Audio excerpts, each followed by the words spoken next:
Hello everybody and welcome back to some more RWBY Volume 5 stuff. So this is the Blake character short, which is gonna be sweet. Seeing how the Weiss one was really awesome. Previously the RWBY one was incredible. I no doubt believe this is gonna be awesome, as well as the Yang one. It's gonna be coming in, oh gosh, like I can't remember. It's gonna be a week or like within a month kind of thing. I'm not sure. But there is a Yang one coming soon, ish, like at a later date, before Volume 5 starts up, on October 14th. So yeah, I am pumped. So without further ado, let's just jump right into this, shall we? We might. I'm tempted to watch this. We'll watch it once, but I will be doing my full kind of review thing, very in depth, like maybe like frame by frame, not frame by frame, but like bit by bit, whatever. Because I do want to start analyzing these videos and everything, more than I have been. So let's get started. Ooh, menagerie. Ooh, that girl's cool. I like her scale things. That's cool. Nice. Lots of this. Blake. The lion tail, I think it is. All the bunnies and such.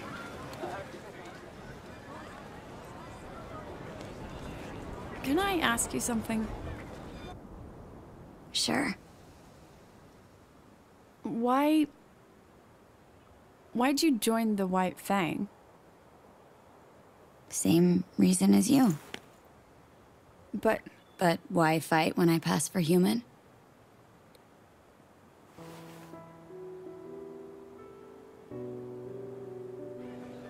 So she's thinking back at like okay. past things. Son. You're not the first person to ask.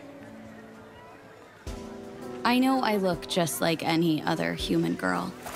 And for years, You could definitely hear I was Lucy raised. in her voice. we lived in Mantle with the other faunus working the mines. But my parents wanted something better for me. Hunting somebody. They managed to enroll me in an Atlas prep school. Imagine that. A little faunus girl from Mantle going to the city of dreams. I felt like a princess. Revolver. But I had to follow a set of rules. Oh damn. Jesus. No bringing friends home, no talking about my parents, and absolutely, under no circumstances, was I allowed to change colors. No one could know I was a faunus. that sounds terrible. It wasn't. It was confusing at first, but it wasn't hard. Especially if it meant being an Atlas. Sometimes the other girls would say things about the faunus. That they were animals, that they were dirty, or they lied, and I'd say those things with them. Oh jeez. Because I felt like I was one of them. And then, one day, Sorry, loud. there was a cave-in at the mines. I was at school when the news broke. Apparently, one of the workers tripped while handling some agitated dust crystals. The explosion caused a chain reaction, Jesus. and my friends snickered. Her eyes like shifted there. Yeah. Look how this is sort of also a sun-like thing too. I lost control. Every inch of me turned blue as I wept. And suddenly, all the Nice. girls that I'd laughed and played with They saw you. were scared of me. I'm sorry. Don't be. I broke their teeth. Jesus. Oh, snap.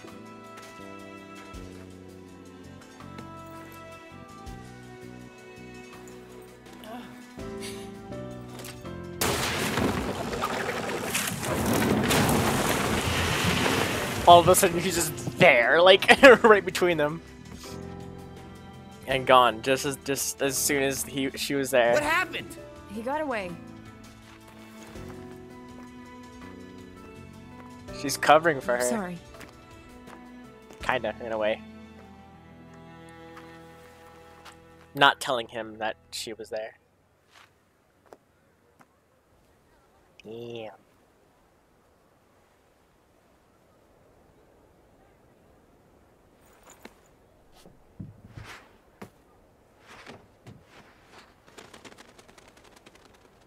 Duffs. Is that it? That was awesome though, I loved it. It was really cool. Yeah, October 14th.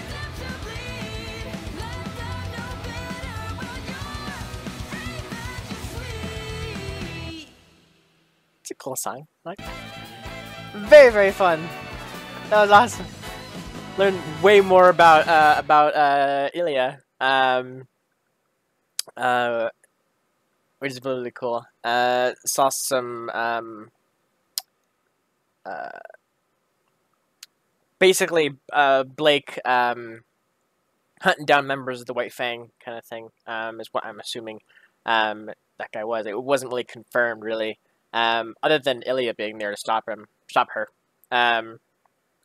because he didn't have a White Fang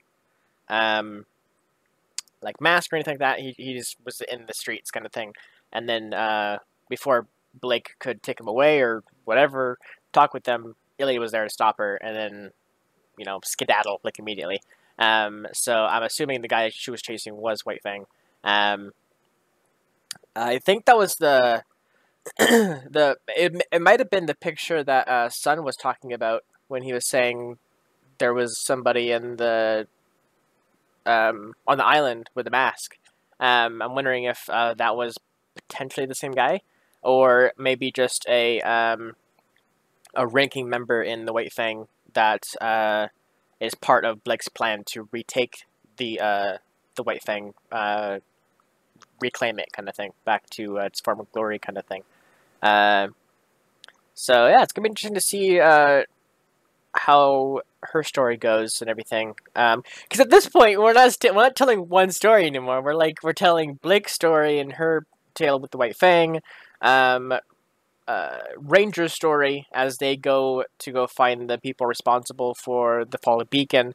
Yang's story as she progresses through her new life with like no arm and everything, and how she deals with that and everything, all her inner turmoil and such. And then Weiss's story as she basically has her whole world crashing down on her. Like her father is like you know, basically ripped her from the family, basically. Like, she's just no longer part of the Weiss Schnee. You know, not Weiss, but she's not part of the Schnee family anymore. She can't inherit anything. She was disowned. And all she has left is Winter, basically, who can understand what she's feeling. And, like, her struggles with running away and freaking Whitley and all that kind of stuff. I really want to see the mom, too. The Schnee mom. Mother Schnee.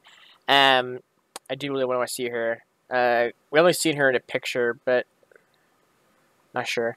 I feel like I feel like the women of the family are the ones that are like, they don't want any of this going on. The dad and Whitley are the two people that want to like run this family into like profit and more so profit than like humanity in a way.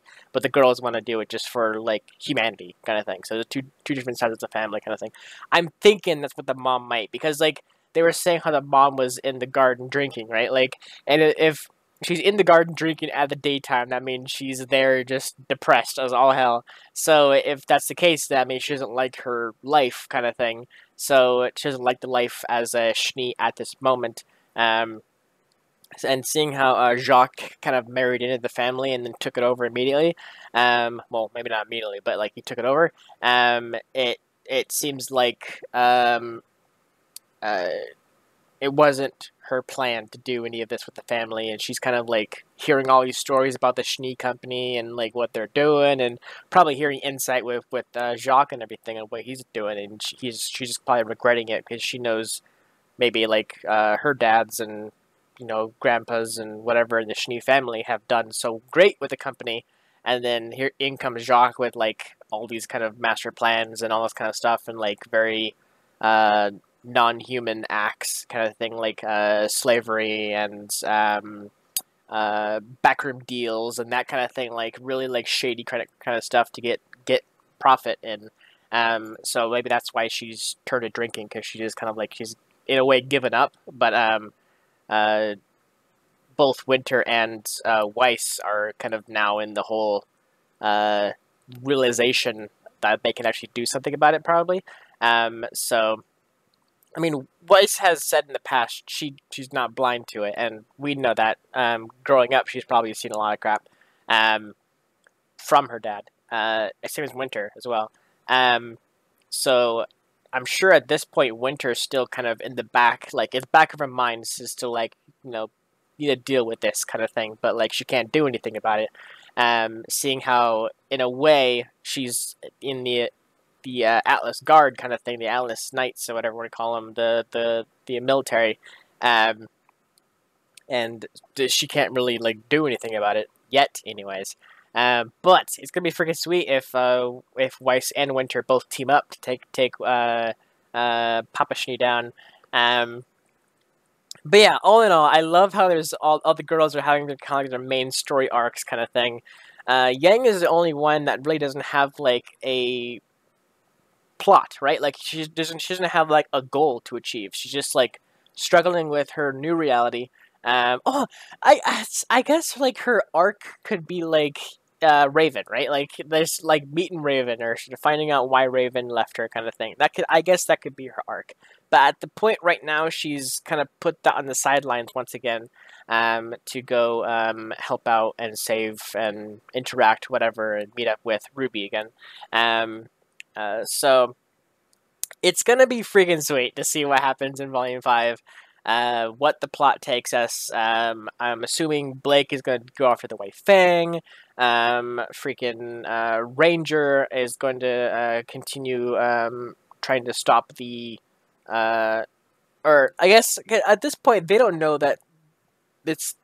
they don't know that the next target is where they're at, basically, the school. So, I guess it's their arc, their story in Volume 5 is probably going to consist of trying to figure out where Cinder went and where, all of them are, basically. Information gathering, that kind of thing, and then probably realize that this is Salem's next target. And then, Yang might show up and help out, and then maybe jet off to go find Raven or something like that, or, stay there to like help out Ruby kind of thing. Weiss arriving as well, interacting with Winter back and forth kind of thing, and maybe having a plan to do something with the Schnee family, or grouping up with Ruby and Yang kind of thing.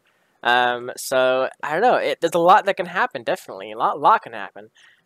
So I am pumped. I am super pumped, and it was really cool to hear the Ilia talk in this short, because previously it wasn't very apparent that her voice was Lucy, like the same voice actress who does Lucy from Fairy Tail, in previous shots that we've seen Ilia in. But in this short, you could really hear it in her voice. Like, bringing friends home. It's a cool voice, though, kind of like the gruff voice. And absolutely, under no circumstances was I allowed to change colors. No. Yeah, so I wonder how far back this this scene is, like, in terms of like the timeline. Like, we know that the train incident was the one that was the last moment Blake was actually in the White Fang officially. After that moment, she broke the line between the cars, and she left Adam, and that's the last time she interacted with the with the White Fang, like officially, like a part of the White Fang. So we know that she nearly met Cinder, and Mercury and Emerald. She nearly met all three of them prior to the train incident, like the next, like, or the previous night or whatever, like the day or whatever. Previously, yeah, the previous day to the train incident.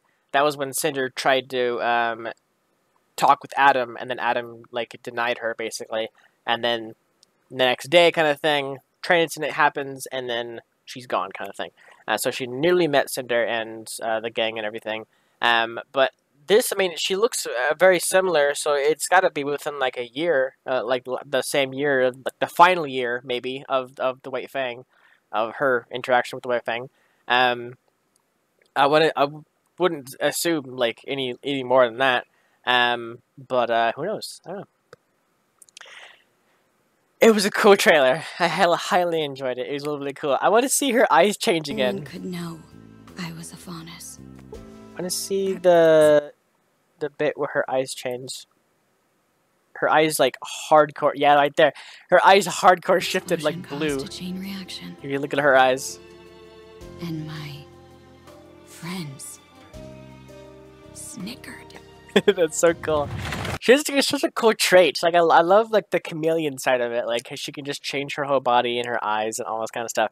I know other characters can change their outfit, like Neo. Neo can change her outfit like a mirror, and her appearance, that kind of thing. Like her style, like not her face or anything, but she can change her hairstyle, her clothes, that kind of thing. We've seen that. And her eyes, I guess, and yeah, like almost like contacts, you know, like she's a walking wardrobe. If that makes sense.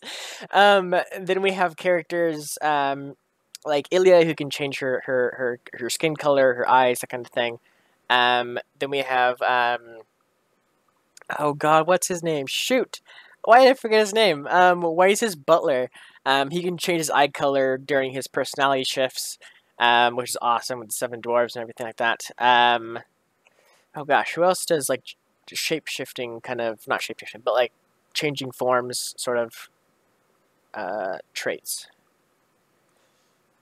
I think I'm probably missing somebody very obvious. I can't think of anybody. Shoot. I'm probably missing somebody very freaking obvious. Oh god, there's so many freaking characters in RWBY. It's so great, but at the same time, it's like it's hard to remember every single character. I'll probably have to do a quick refresher, right? Like just like the entire series of like all the characters again before I watch Volume 5. Yeah, hope you guys enjoyed. It was a cool character short. I know it kind of went more so on my predictions on Volume 5, more so than the actual character short itself. But it was a very, very, very cool character short. I highly enjoyed seeing more Ilia stuff and backstory with her and Blake and everything. Seeing what she's up to currently right now. A little bit of past, a little bit of the current state that Blake's in right now. Not state, but like the current situation that she's in, like hunting down White Fang members, that kind of thing. So yeah, it's gonna be really cool to see what happens next. Like I said before, it's also sort of in a way, not really, but like very briefly, a Sun like episode as well, because like Sun's helping out Blake, like with this cart and everything, and like trying to not cause mayhem, basically to stop mayhem. So yeah, it's gonna be really cool to see what happens next. For sure, it's gonna be awesome. So yeah. Thank you so much for watching, and I will see you guys in the next character short, which is going to be Yang, which I think is going to be within a week or so, because, or within a month, I guess, because right now it's the 4th of September, and next month is October, and that's when Volume 5 is going to start up. So we have, let's see, 1, 2... 3, 4, 5, 6 weeks from right now is when Volume 5 is going to kick off again. So that's going to be so cool. So yeah, thank you so much for watching, and I'll see you guys in the next character short. Take care, everybody.